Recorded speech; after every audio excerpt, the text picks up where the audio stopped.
This week on Louisiana Sportsman TV, Captain Charlie Thomason will be trying out an inline spinnerbait for redfish.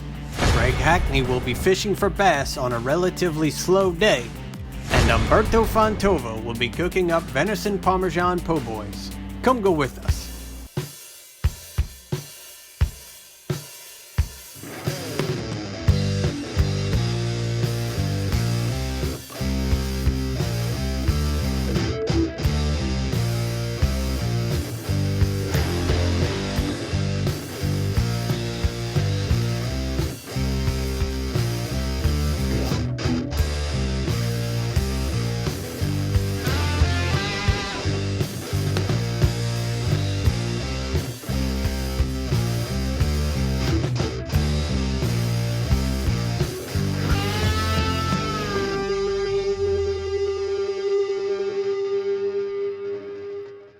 Hey guys, Ruffin here with Bowie Outfitters. If you haven't purchased a suppressor yet, there's no better time than right now. And with the Silencer Shop kiosk, it's never been easier. Back in the day, you have to go to your local law enforcement office, get fingerprints done. You had to go to Walgreens, get photos taken. Now, all that fingerprints and the photos and the information can be done in-house, one-stop shop, utilize the Silencer Shop kiosk. You'll walk up to the kiosk, you'll request a code, you'll put in your name, telephone number, and email address. That same email address you use through the whole process. Every time you buy a silencer, you'll use that same email address. You'll start off doing your fingerprints. Once your fingerprints are done, you'll put in your license information and do a basic pre-background check, answer some basic questions. Once that's done, we'll walk over to our screen, we'll take your photo, and then you'll be done. It's a one-stop shop. You never have to do your fingerprints, you never have to do the photo again. It saves all your information and links up for future suppressors that you may want to buy. If you purchase a suppressor from us, you can purchase a suppressor from Silencer Shop directly. You can pay us for your tax stamp. You can pay Silencer Shop directly online for your tax stamp. The process is super easy. So if you're interested in purchasing a suppressor, come by Bowie Outfitters and we'll help you through the process of getting your fingerprints and your photos done via the Silencer Shop kiosk.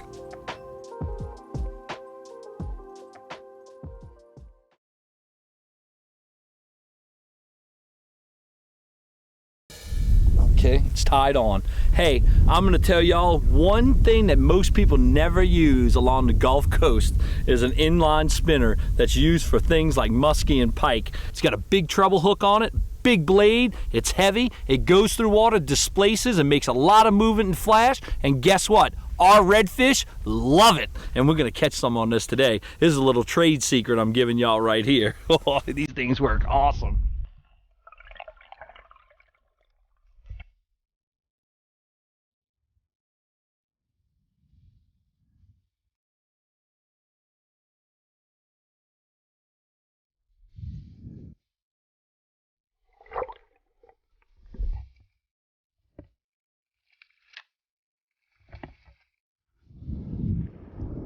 Whoa, there he is, on top of that grass.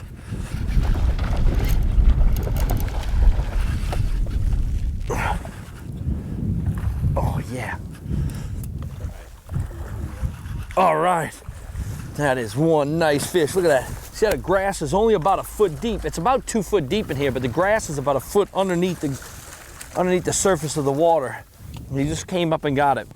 Now, just to tell you how to work this bait, the best thing to do is throw it out and just a steady retrieve. And you're gonna have to really kind of fast because they're big. It's 3/4 ounces. So you gotta have a little bit of speed on your retrieve. But look at this fish. I mean, this is an awesome, man, tournament guys would be going crazy over this fish. Oh, but I'm telling you, this fish right now, look at him, he inhaled it. And all he's doing is, he sees the flash, he feels the displacement, and he can't pass it up. He has to eat it. And it's so unlike anything that's in the water that the curiosity just takes over. He comes running after it, he sees the flash, sees the bait, bam, he eats it. And that's how it's done.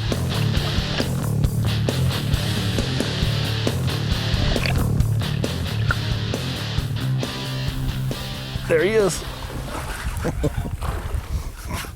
Oh, yep. And that's how you do it. The thing is that, we always want to make sure that we use things that are a little bit different. I mean, this bait right here, I popped off the other one. I switched to a different color. I don't think color when it's a sunny day today. As long as we got some flash, that's gonna help us out a lot. But he ate this bait really good. I mean, he's got it right on the top. You got to see it. I threw out, brought it across. He come darting out of the grass and got a hold of it.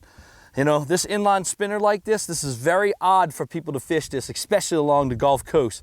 And I'm teaching you a new trick, and I promise you, it's gonna produce really good for you. All right, let's get this hook out of them. And they got a really stout, big treble hook on these baits. And that helps out a lot with you know, them not bending up and getting messed up on it. I got some grass on here, but you gotta remember, grass is not gonna affect this bait because of that big blade on the front. So this is a beautiful little fish. He gave us what we wanted. Awesome. We'll release him, let him fight another day. But that's the key of trying to figure out different concepts and different techniques when you're fishing. To be a little bit different than everybody else will catch you more fish, because don't think that fish don't notice baits over and over and don't bite them. But this one, we tricked him with this new bait. All right, boy, go back in there.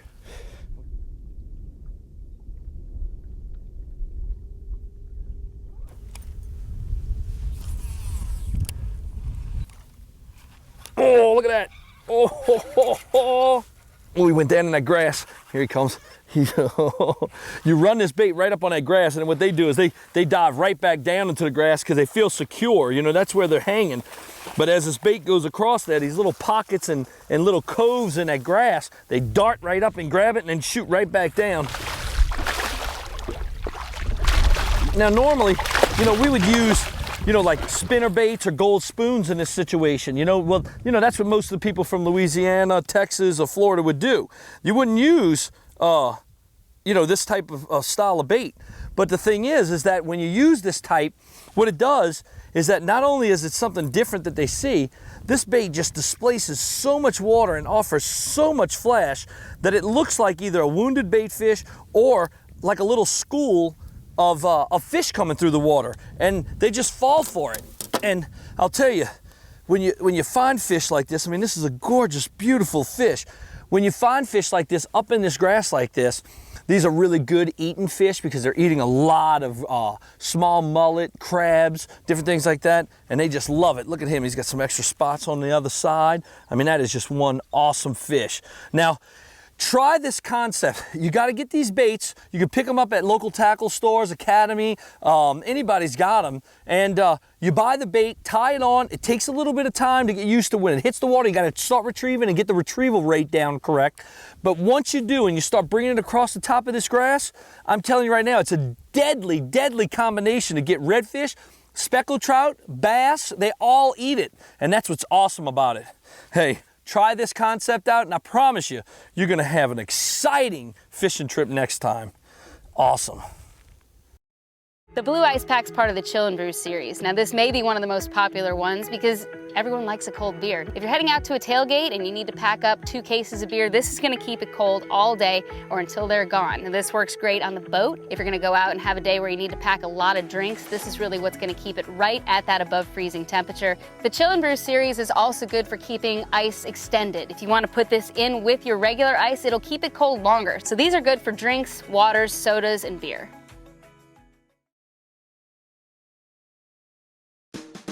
Shell employees and their families enjoying our Louisiana Sportsman's Paradise.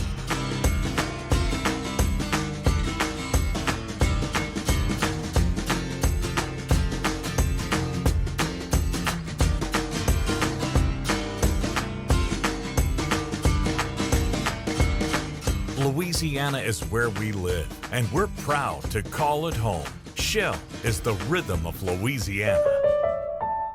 It's that time of year, CCA Star Tournament time. We might have a star winner, folks. Don't miss your chance for more categories, more prizes, and more smiles. Young and old, there's a division for everyone. You can win a truck, RV, boat, and much more. Sign up today for a chance to become an early bird winner. The fun starts Memorial Day weekend. Visit CCA Star to get your ticket today. In this segment of Louisiana Sportsman TV, pro angler Greg Hackney has to figure out how to catch bass even when activity has slowed down to nothing. The bass are not presenting themselves, but Hackney has some tricks he can use to slow down and find a few fish. In a group of cypress trees on an oxbow lake, Hackney puts his skills to the test. Right here.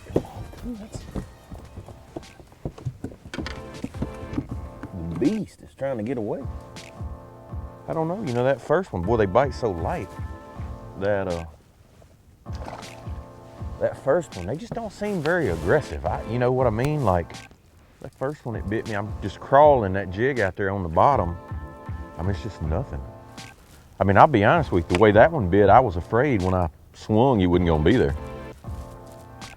Just didn't seem like he got it. You know, I started with that buzz bait. It's just a good morning for it, but these particular fish seem to be on the bottom. You know what I mean? They're not up. Water's still 62. Just seems like the mornings are dead. You know, seems like the activity level's better a little later in the day right now for some reason. Could have something to do with the moon. We got a full moon building. It's funny how the moon not only has a huge impact on tide, but it also has a huge impact on wildlife.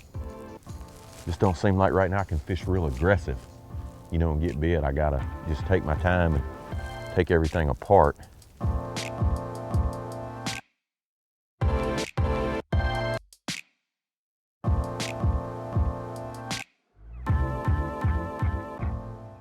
I got a hack attack jig on there. That's Alabama crawl, and I got a double header rage crawl. I always like a little extra. You know, when I'm using straight green pumpkin, I like a touch of chartreuse, and I just like a little bit of extra color. That Alabama crawl has that little bit of orange on there.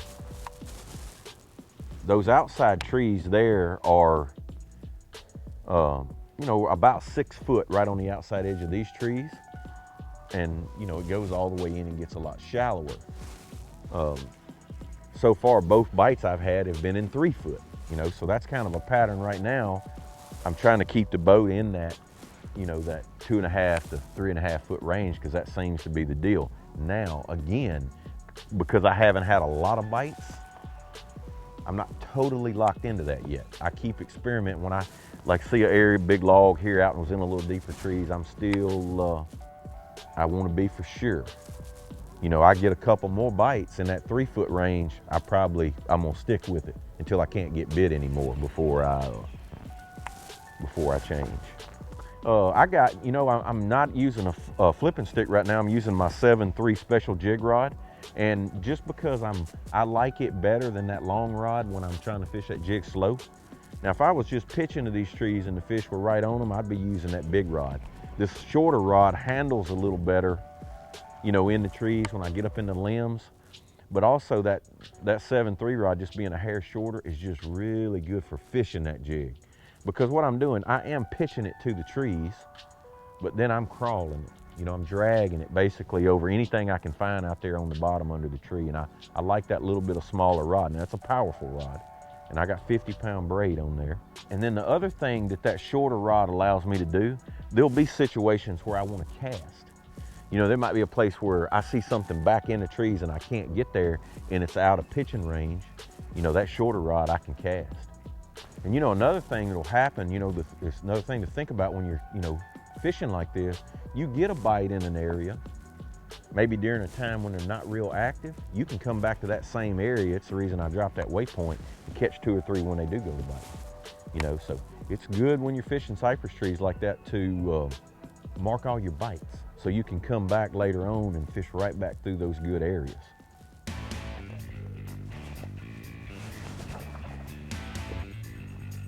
I was way off the tree when that one got it.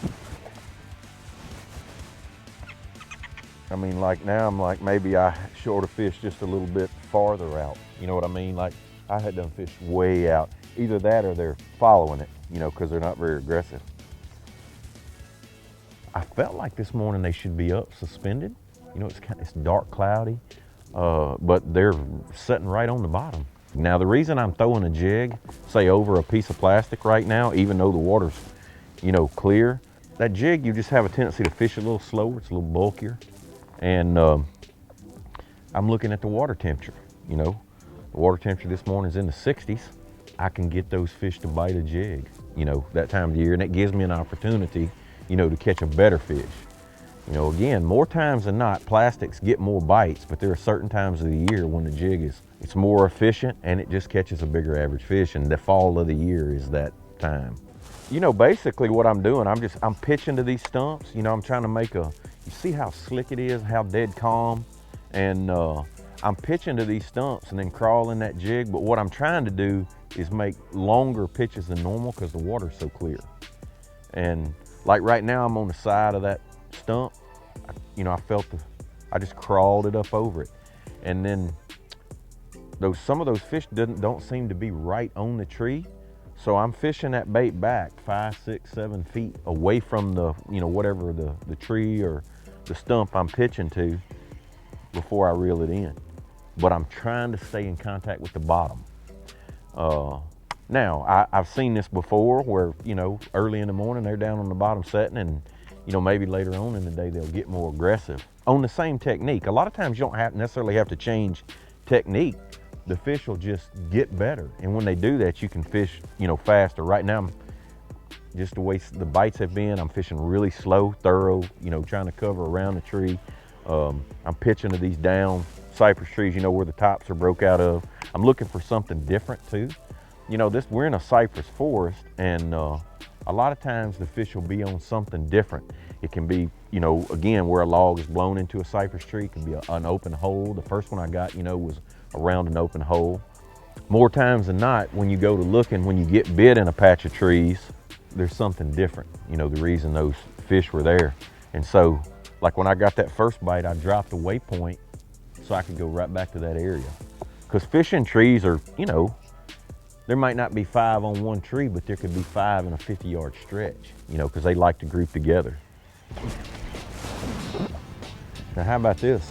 Undoubtedly, it was like that last one. He caught the trailer. Look where he's hooked. That means he got that trailer and with that sharp hook on that hack attack jig, found another place to go in. I mean, I just got bit back to back. Fish seemed to be a little more aggressive, but they didn't get the bait as good as those that got it off the bottom. So the next time you're fishing cypress trees and things are slow, try some of these tips and see if you can catch a few fish.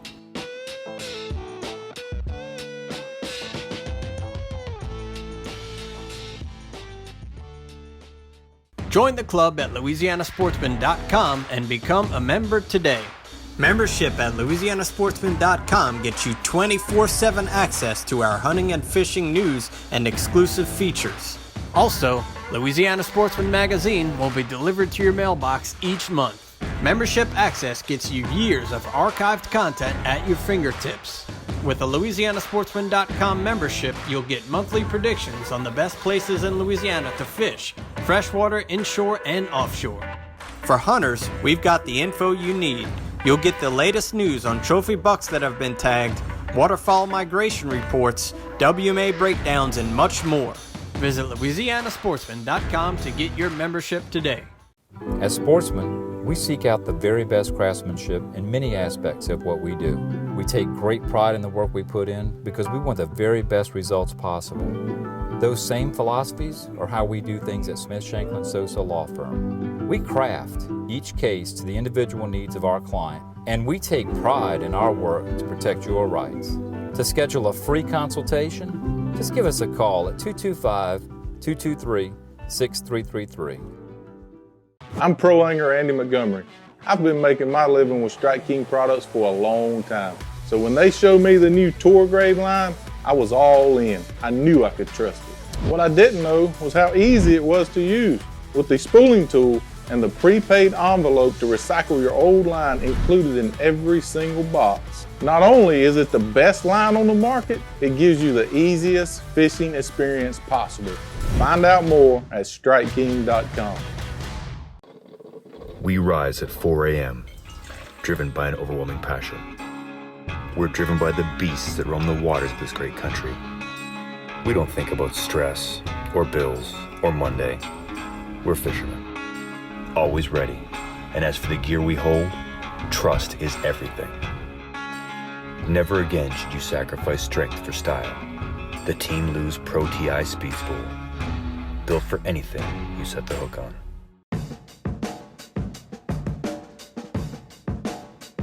What we have here, amigos, is a section of hindquarter from a true trophy deer, which is to say, from 3.5 years younger. What we like to do is use a section of the hindquarter. So let's do this. And what I like to do is remove all of the sinew and all of the membranes from them. That will make it fry up all the nicer. Similar to what we do with the back straps. But the same procedure is now, see, we'll take away the lining that all sections of deer meat have, like this. And now we'll cut it into Parmigiana, just like most of y'all, many of y'all probably make veal Parmigiana. Here we're cutting the steaks, maybe 1/2 inch, almost 1 inch thick. Again, removing as much membrane as we can, similar to with a backstrap. So now, with these, by the way, this deer was shot by my father, 94 years young, and he is still deer hunting, primarily from ladder stands. But even if this deer might have been 3.5, which is, in my opinion, kind of like borderline trophy, we can render it into a trophy by pounding the meat. Of course, a meat pounder works well, works best, but a regular hammer, especially when you're at a hunting camp, fishing camp, and you can't always find the items that you need, and there's no nearby grocery store, so we pound the chunks of hindquarter to make them thin, just like people pound veal, chunks of veal to make veal Parmesan. We're doing it with venison, with a hammer and with this. We want to smash it down till where it's about 1/2 inch thick. And again, remove all the membrane from the side so it won't curl up. In my experience, lime accentuates the flavor of all wild game. I use it on ducks and they're good. So we'll put a little fresh lime juice on the fillets. I call them fillets, but they're really steaks. We season them up with your favorite Creole seasoning, Italian seasoning, whichever one, that's not important. We all have our favorites. And we just let them sit for a couple minutes while we mix up the batter. The batter consists of simple flour and Italian breadcrumbs. About 1/2 and 1/2. That's what I like to use. Just like you do making veal Parmesan at home. And we give the fillets a nice, steaks, a nice little coating. Remember, they've already been seasoned a little bit with your favorite type of Creole or Cajun or Italian seasoning. So these are pounded sections of trophy deer hindquarter. Okay, we've got the deer steaks pounded and coated and ready to go in a skillet. So now the next order of business is to make the frying oil, which is not really oils. I like to mix up about equal parts olive oil and butter.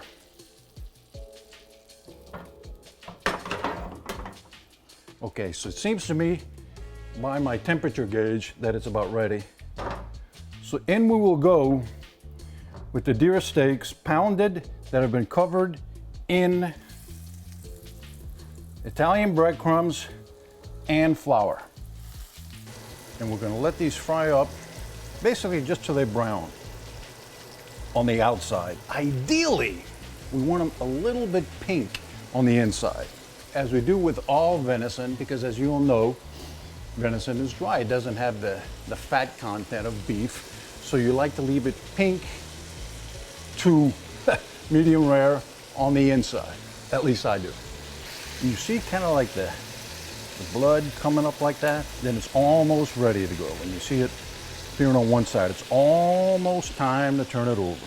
Oh, these are going to be so good. I can smell them already. Time to take them out.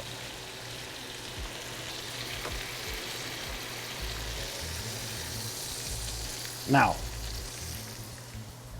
in the very grease, olive oil, butter mixture, we'll go in with the Trinity, right?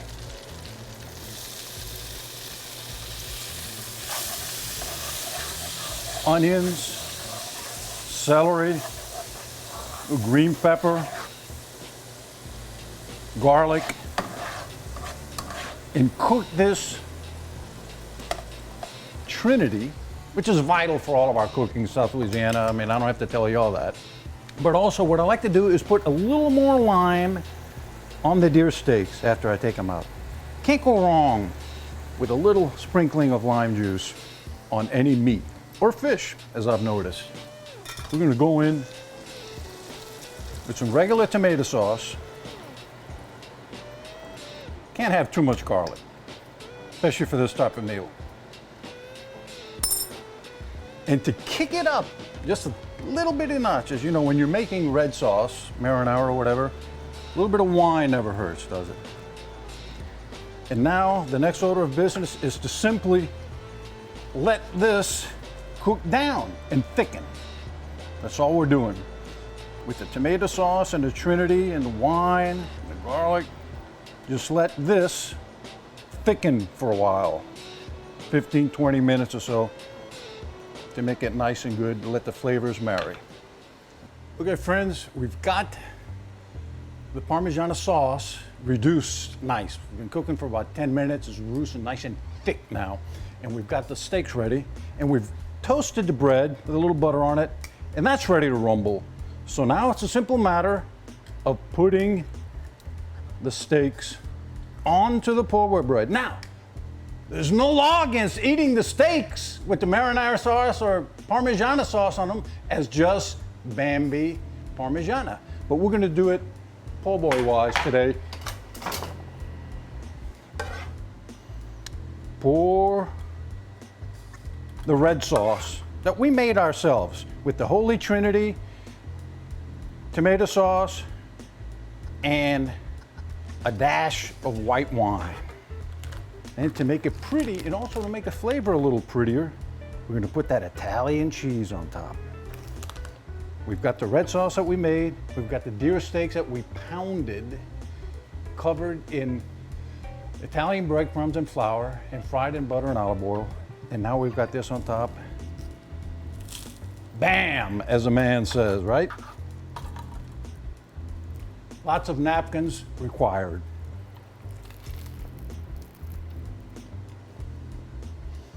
A true trophy, amigos. This is a deer hunting trophy in the most genuine sense of the term. Your dinner guests will appreciate this trophy more than the one that's hanging in their wall. I guarantee you. Thanks a lot.